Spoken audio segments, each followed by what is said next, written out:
Hello everyone, Brian here for Lambda School. In this video, we're going to discuss proof of work, which is the how and why of blockchain mining. Remember our compromise chain from the last video? An attacker has modified the transactions recorded in block 2, giving themselves a large amount of coins. This is easy to do. The blockchain is publicly shared and readily available. Modifying it is as simple as editing a file or setting a variable. The problem is that now the chain of hashes has been broken. Because block 2 has been modified, it now has a different hash value, which does not match the expected value recorded in block 3. To make the chain whole again, the attacker must change the previous hash value in block 3, and because it has now been modified and will have a new hash, do the same thing for block 4, and so on, all the way to the end of the chain. This would be relatively trivial, except that it's prevented by another key mechanism in blockchain, proof of work.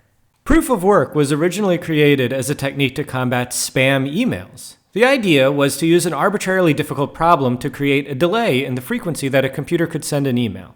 Solve this problem, and the email is sent with a stamp containing the proposed solution. These problems are designed so that the work cannot be reused.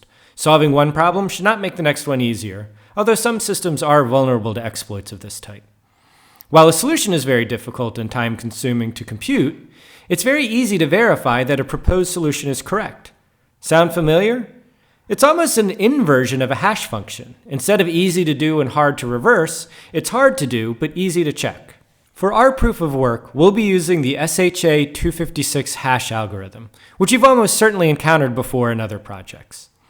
SHA stands for Secure Hash Algorithm, and there's a few different variants of it. We'll be using SHA-256, which produces a 32-byte hash. This is normally displayed as a 64-digit hexadecimal number, like the example here. But how do we use it for blockchain? In Bitcoin and our simplified example, computation time is expended by attempting to find a number that, when hashed, will produce a hash with specific properties.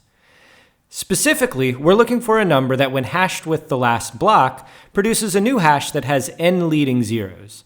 N is the difficulty setting and can be varied to adjust the amount of work required to find a solution. So what's the big O of this problem? I'll give you a hint. It would probably take your computer all day to find a solution at n of 8. Bitcoin uses a system with a pair of hashes that currently requires more than 70 leading zeros. How long do you think that takes? This is what a blockchain miner is. A program that uses your middle school math teacher's least favorite method of solving a problem. Guess and check. It has to, because the hash is designed to prevent any sort of pattern that could be used for a faster method. In our example here, we're at block 590 and are trying to mine the next block. We do that by hashing our guesses and seeing if the result has the right number of leading zeros, in this case 6. We got close with 4,482,713,292, but as you can see, the next number wasn't even close, because there's no relationship between input and output. Here, it took another 5 billion guesses to find the right number, but it could have taken 5 billion more, or we could have been lucky and got it on the first try. When we find a new proof, a new block is mined, and that proof, along with a hash of the previous block, is saved in the new block. On a larger scale, we might have thousands of miners checking millions of solutions per hour, or more, all running at the same time. When one finds a valid solution, it sends it to a server in the blockchain network, often called a node, which validates it, and if valid, mines a new block and gives the miner a reward of coins. That new block is then shared with other nodes that are in the network. These nodes validate the new block by making sure that the proof works, and each keeps its own copy of the chain. They settle disagreements through a process called consensus, which we'll discuss later. But in short, the rule states that whichever valid chain is the longest is the true and correct chain. Remember our attacker? This means that the only way to get the network to accept their new chain is to make it longer than the old one they're trying to modify. Let's say they've wised up and they're attacking a block near the end of the chain. They still have an insurmountable problem to solve. Because they've changed block 590, the old solution for block 591 won't work anymore. To redo block 591 to fix the previous hash not matching, they need a new solution. But that new solution will be completely different than the old one because the data going into it has changed.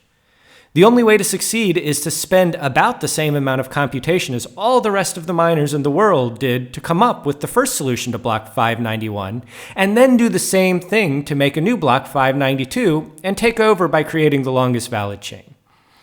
But everyone else is already working on block 592, so if they mine it before the attacker, then the target is moved. Now the attacker needs to get to 593 first.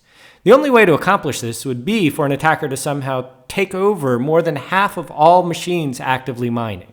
To recap, proof of work is an arbitrarily difficult problem that takes a large amount of computation to solve. By requiring a solution that uses the data of the previous block plus a new value, work cannot start ahead of time and cannot be reused. The difficulty can be tuned to allow a consistent discovery of solutions regardless of the total effort spent. This protects the blockchain by making it very difficult to generate a new block.